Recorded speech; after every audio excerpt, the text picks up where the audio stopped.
yaitu stereo, membela citra buruk. Gambar yang buruk itu adalah salinan bergerak. Kualitasnya jelek, resolusinya di bawah standar. Saat dipercepat, kualitasnya memburuk. Itu adalah bayangan gambar, pratinjau, gambar bini, ide yang keliru, gambar keliling yang didistribusi secara gratis, diperas melalui koneksi digital yang lambat, dikompresi, direproduksi, dirobek, diremix, serta disalin dan ditempel ke saluran distribusi lain. Citra berkualitas rendah adalah kain lusuh atau sobekan sebuah AVI atau JPEG. Kaum proletar rendahan dalam masyarakat kelas penampilan yang diberi peringkat dan dinilai berdasarkan resolusinya. Citra berkualitas rendah telah diunggah, diunduh, dibagikan, diformat ulang, dan diedit ulang.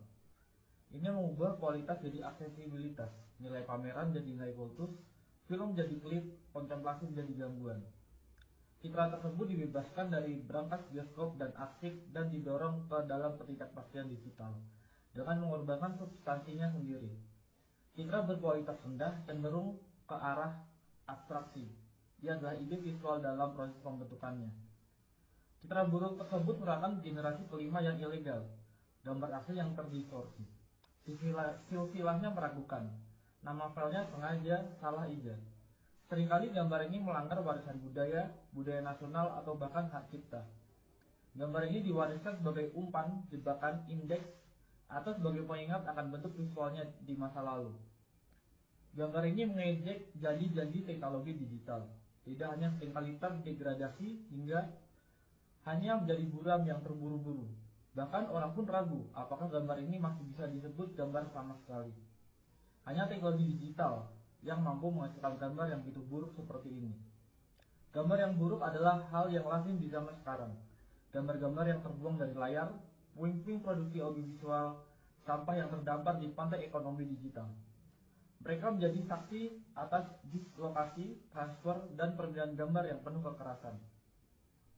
Percepatan dan peredarannya dalam siklus ganas kapitalisme audiovisual. Gambar-gambar yang buruk diseret ke seluruh dunia sebagai komoditas atau perwujudannya, sebagai hadiah atau sebagai anugerah. Mereka menyebarkan kesenangan atau ancaman kematian, teori konspirasi atau bajakan, perlawanan atau kebodohan. Gambar-gambar yang buruk menunjukkan hal yang langka, yang jelas, dan yang tak terbayangkan, yaitu jika kita masih mampu menguraikannya. 1. Resolusi rendah. Dalam salah satu film Woody Allen, karakter utamanya tampak buram. Ini bukan masalah teknis, melainkan semacam penyakit yang menyimpannya. Citranya selalu kabur. Karena karakter Allen adalah seorang aktor, ini menjadi masalah besar. Ia tidak dapat menemukan pekerjaan.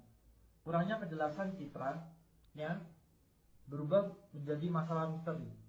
Kejernihan diidentifikasi sebagai posisi kelas, posisi yang nyaman dan istimewa.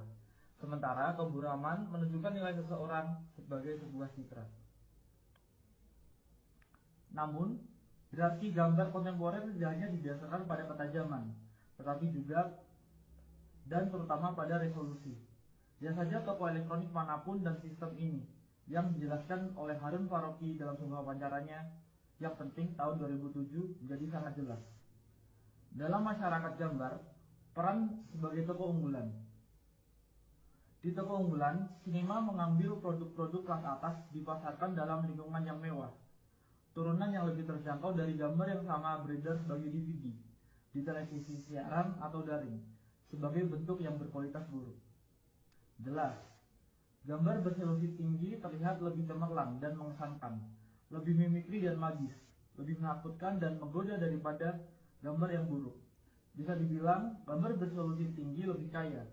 Kini, bahkan format konsumen pun semakin beradaptasi dengan selera para pecinta film dan penikmat estetika yang bersikeras menggunakan film 35 mm sebagai jaminan visualitas yang murni. Penekanan pada film analog sebagai satu-satunya media yang penting secara visual bergema di seluruh wacana tentang sinema, hampir tanpa mempedulikan nuansa ideologisnya. Tidak pernah menjadi masalah bahwa ekonomi produksi film kelas atas ini dan masih berakar kuat dalam sistem budaya nasional, produksi studio kapitalis, kultus kejeniusan yang sebagian besar laki-laki dan versi asli dan karenanya seringkali konservatif dalam struktur dasarnya. Resolusi diagungkan seolah-olah ketiadaannya sama dengan pengibirian sang pengarang. Pemujaan terhadap ukuran film mendominasi bahkan produksi film independen.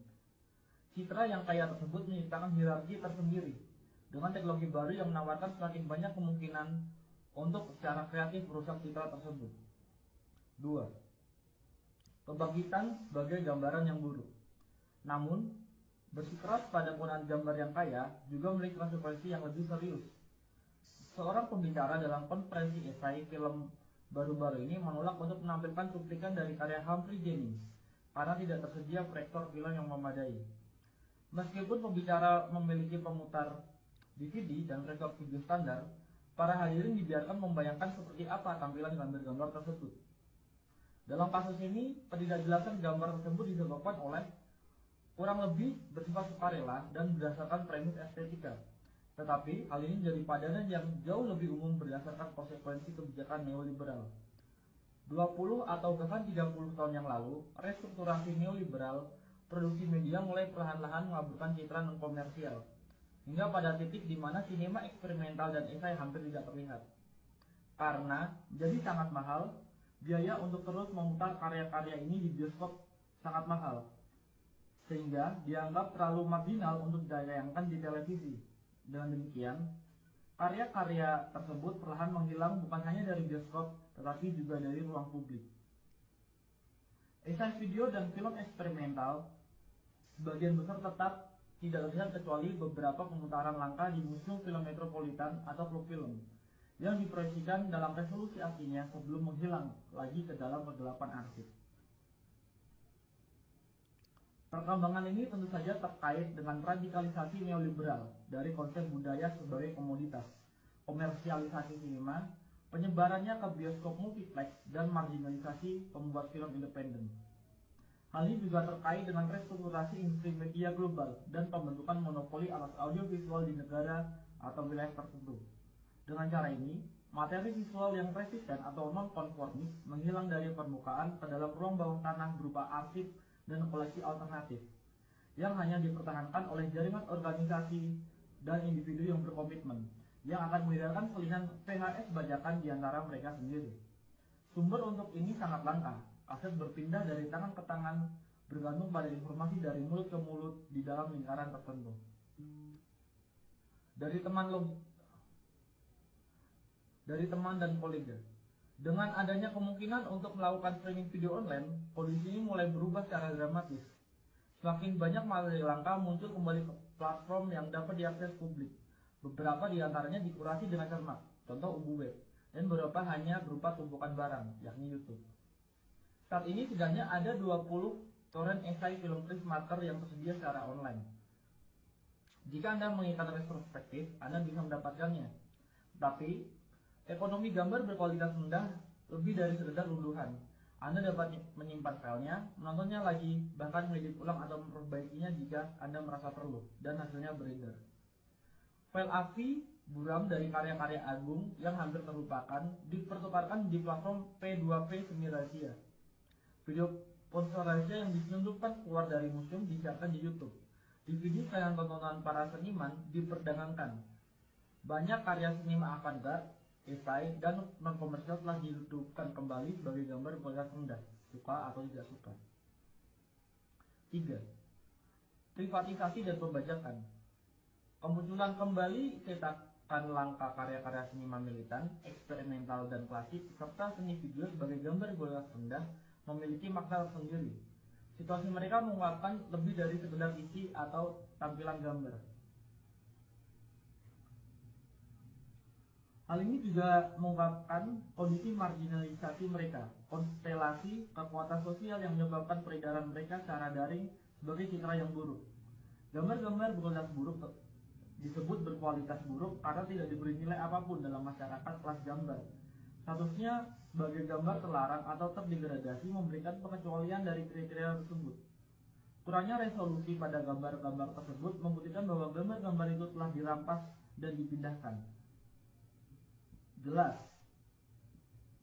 Kondisi ini tidak hanya terkait dengan restrukturasi neoliberal produksi media dan teknologi digital, tetapi juga berkaitan dengan restrukturasi pasca sosialis dan pasca kolonial negara-negara bangsa, budaya mereka, dan arsip mereka. Sementara beberapa negara bangsa dibongkar atau runtuh, budaya dan tradisi baru diciptakan, dan sejarah baru dibangun. Hal ini jelas juga mempengaruhi arsip film dalam banyak kasus. Seluruh warisan cetakan film dibiarkan tanpa kerangka pendukung budaya nasionalnya, seperti yang pernah saya amati dalam kasus museum film di Sarajevo. Arsip nasional dapat menemukan kehidupan selanjutnya dalam bentuk toko penyewaan video. Sayang, bajakan merembes keluar dari arsip tersebut melalui privatisasi yang tak terorganisir. Di sisi lain, bahkan perusahaan Inggris pun menjual isinya secara online dengan harga yang sangat tinggi. Seperti yang dicatat oleh Kotwo Eshun, citra buruk beredar sebagian karena kekosongan yang ditinggalkan oleh organisasi perfilman negara yang merasa terlalu sulit untuk beroperasi sebagai arsip 16 atau 35 mm atau untuk mempertahankan infrastruktur distribusi apapun di era kontemporer. Dari perspektif ini, citra buruk mengungkapkan penurunan dan degradasi esai film atau bahkan sinema eksperimental dan non-komersial apapun yang di banyak tempat dimungkinkan karena produksi budaya dianggap sebagai tugas negara. Privatisasi produksi media secara bertahap menjadi lebih penting daripada produksi media yang dikendalikan atau disponsori negara. Namun di sisi lain, privatisasi konten intelektual yang merajalela bersama dengan pemasaran online dan komodifikasi juga memungkinkan pembajakan dan pengambilalihan. Hal ini menimbulkan peredaran citra buruk. 4. Sinema yang tidak sempurna. Muncul citra yang buruk mengingatkan kita pada manifesto ketiga klasik untuk sinema yang tidak sempurna karya Juan Garcia Espinosa yang ditulis di Kuba pada tahun 1960-an. Espinosa berpendapat untuk sinema yang tidak sempurna karena menurutnya sinema yang sempurna secara teknis dan artistik mahir hampir selalu merupakan sinema reaksioner. Sinema yang tidak sempurna adalah sinema yang berupaya mengatasi pembagian kerja dalam masyarakat kelas. Ia menghubungkan seni dengan kehidupan dan sains, mengaburkan perbedaan antara konsumen dan produsen, penonton dan pengarang. Ia bersikeras pada identitasnya sendiri. Ketidaksempurnaan populer tapi bukan konsumerisme dilakukan tanpa menjadi birokratis. Dalam manifestonya, Espinosa juga merefleksikan janji-janji media baru. Ia dengan jelas memprediksi bahwa perkembangan teknologi video akan membahayakan posisi elitis para pembuat film tradisional dan memungkinkan semacam produksi film massal, seni rakyat. Seperti ekonomi gambar yang buruk, sinema yang tidak sempurna mengurangi perbedaan antara penulis dan penonton serta menggabungkan kehidupan dan seni. Yang terpenting, visualitasnya sangat terkompromikan, buram, amatir, dan penuh artefak. Dalam beberapa hal, ekonomi citra yang buruk, hal ini sesuai dengan deskripsi sinema yang tidak sempurna. Sementara deskripsi sinema yang sempurna lebih mewakili konsep sinema sebagai tokoh unggulan. Namun, sinema yang tidak sempurna, yang nyata dan kontemporer, jauh lebih ambivalen dan afektif daripada antisipasi Espinosa. Di satu sisi, ekonomi gambar bergelas rendah dengan kemungkinan distribusi global yang langsung dan etika remix dan apropriasi memungkinkan partisipasi kelompok produsen yang jauh lebih besar daripada sebelumnya.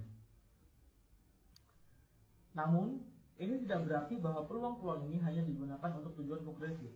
Ujar kebencian, spam, dan sampah lainnya juga menyebar melalui koneksi digital. Komunikasi digital juga telah menjadi salah satu pasar yang paling diperebutkan. Sebuah zona yang telah lama mengalami akumulasi modern baru yang berkelanjutan dan upaya privatisasi besar-besaran, dan sampai batas tertentu berhasil. Jaringan tempat beredarnya gambar-gambar buruk tersebut jadi platform bagi kepentingan bersama yang baru dan rapuh, sekaligus medan pertempuran bagi agenda komersil dan nasional. Jaringan tersebut memuat materi eksperimental dan artistik, tetapi juga sejumlah besar pornografi dan paranoia. Meskipun wilayah citra berkualitas rendah memungkinkan akses ke citra yang terpinggirkan, wilayah ini juga dipenuhi oleh teknik komodifikasi paling canggih.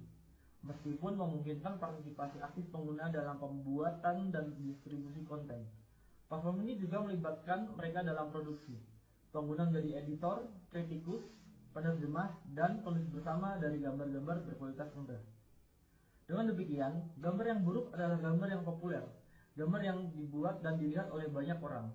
Mereka mengekspresikan semua kontradiksi dari kerumunan kontemporer, oportunisme, narsisme, keinginan akan otonomi dan kreasi, ketidakmampuan untuk fokus atau mengambil keputusan, kesiapan konstan untuk melanggar dan sekaligus tunduk. Secara keseluruhan, citra-citra buruk tersebut menyajikan gambaran sekilas tentang kondisi afektif kerumunan, neurosis, paranoia, dan ketakutan, serta keinginan akan intensitas, kesenangan, dan pengalihan perhatian. Kondisi citra-citra tersebut ini bukan hanya tentang transfer dan pemformatan ulang yang tak terhitung jumlahnya, tapi juga tentang banyaknya orang yang cukup peduli untuk mengkonversinya berulang kali, menambahkan subtitle, mengedit ulang, dan mengunggahnya. Dalam konteks ini, mungkin kita perlu mendefinisikan ulang nilai sebuah gambar, atau lebih tepatnya menciptakan perspektif baru untuknya.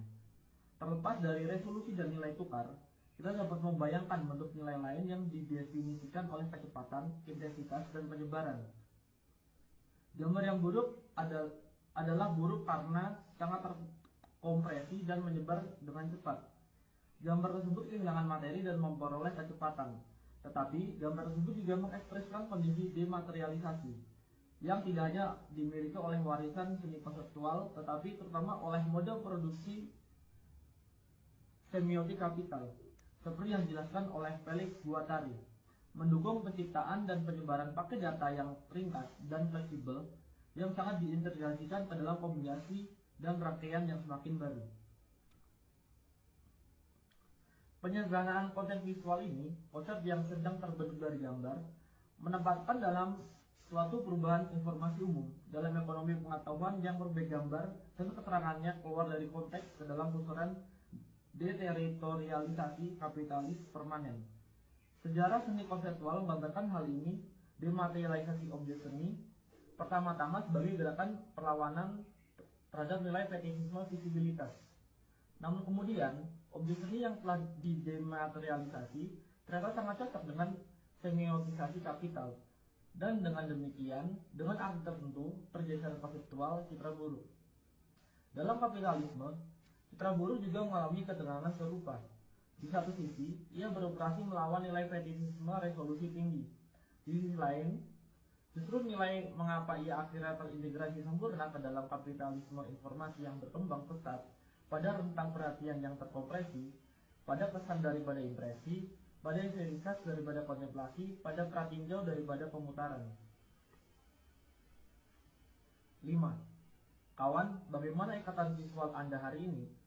Namun, secara bersamaan, terjadi pembalikan paradoks. Peredaran gambar-gambar berkualitas rendah menciptakan sebuah sirkuit yang memenuhi ambisi awal sinema militan dan beberapa esai dan eksperimental untuk menciptakan ekonomi gambar alternatif, sebuah sinema yang tidak sempurna yang ada di dalam maupun di luar dan di bawah arus media komersial. Di era berbagi file, bahkan konten yang terpinggirkan pun beredar kembali dan menghubungkan kembali audiens yang tersebar di seluruh dunia. Citra buruk tersebut dengan demikian membangun anonimitas. Jaringan global menciptakan sejarah bersama yang membangun aliansi saat menyebar, memicu menerjemahkan atau salah tafsir, dan menciptakan publik serta debat baru. Dengan kehilangan substansi visualnya, ia mendapatkan kembali sebagai kekuatan politiknya dan menciptakan aura baru di sekitarnya.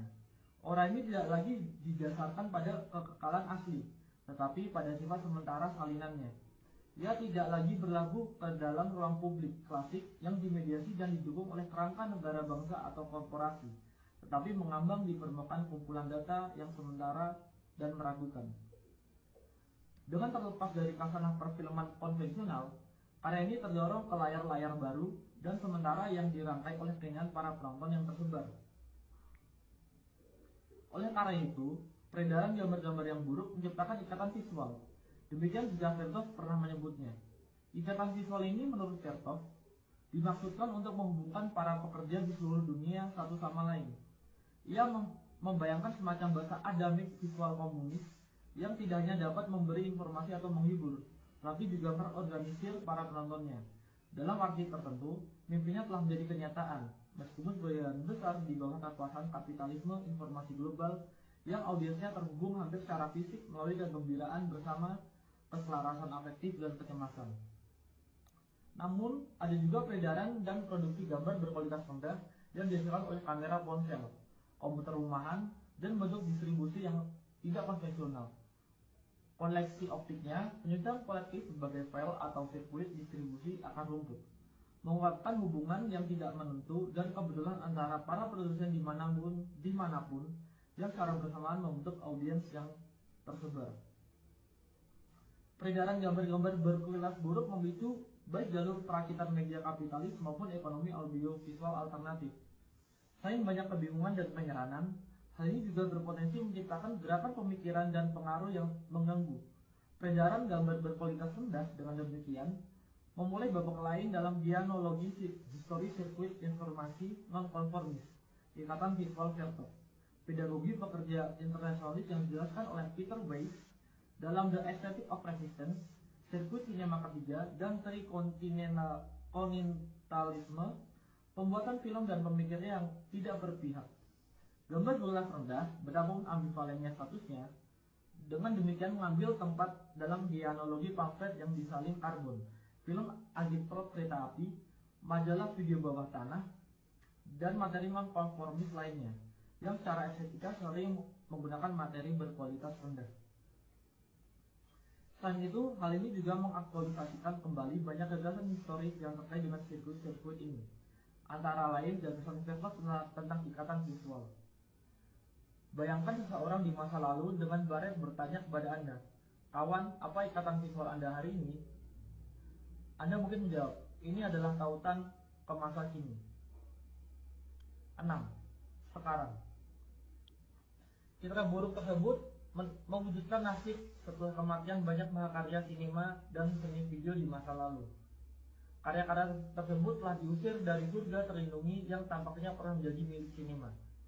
Setelah dikeluarkannya dari arena budaya nasional yang terlindungi dan seringkali proteksionis, dibuang dari peredaran komersial, karya-karya ini menjadi pengembara di tanah tak bertuan digital, terus-menerus mengubah resolusi dan formatnya, kecepatan dan medianya, bahkan terkadang kehilangan nama dan kredit di sepanjang jalan. Sekarang banyak dari karya-karya ini kembali sebagai gambar yang buruk, saya akui. Tentu saja orang bisa berpendapat bahwa ini bukanlah yang asli, tetapi kemudian, tolong siapapun, tunjukkan kepada saya yang asli. Citra buruk tersebut bukan lagi tentang hal yang sebenarnya yang asli dan orisinal.